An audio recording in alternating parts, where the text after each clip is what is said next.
Okay, welcome back to Rick's Radio Restorations. Today we have a 1959 Ford Thunderbird AM radio.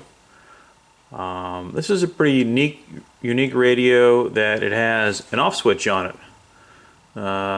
This is probably one of the last ones that has the off switch. It also was what they call the hybrid. It was a transistor and vacuum tube radio.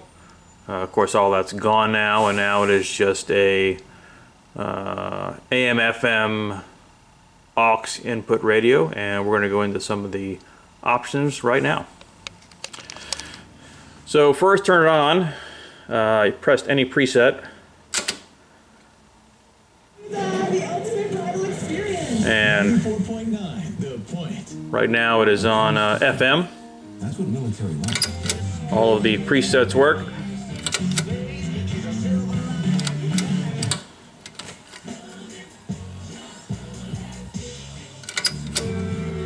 Tone.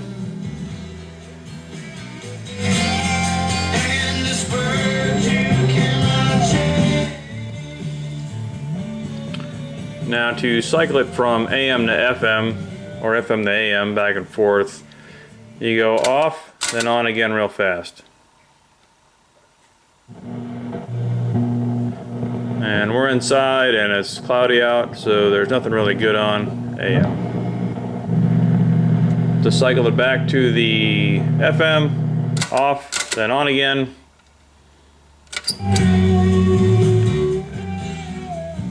Okay, and some of the features, there's this check status light. It is extremely hard to see with the fluorescent lights going on. However,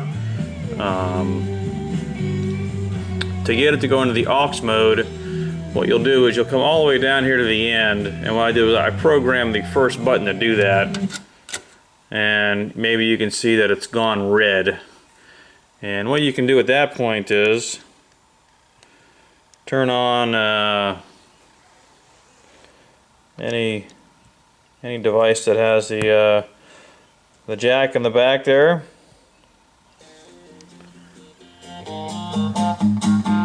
And then just like that, you've got your Android or iPhone device streaming right through.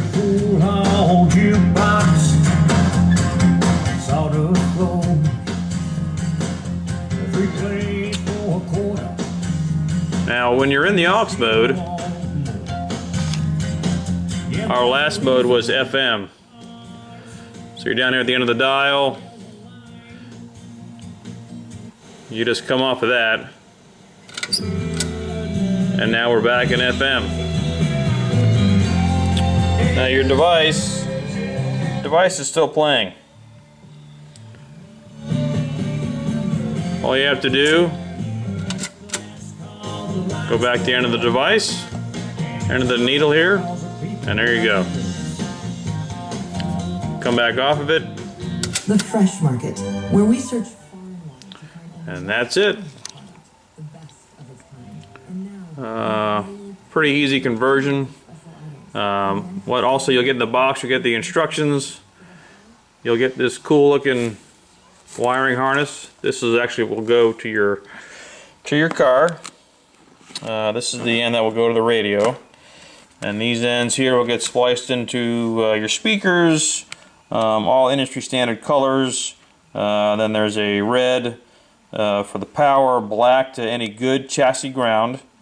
The orange you won't be using because you requested to have the indicator light on with the radio, and then there's also a blue power antenna which you do not have as well.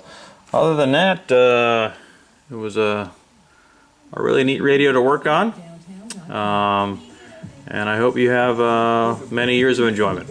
Thanks. Bye.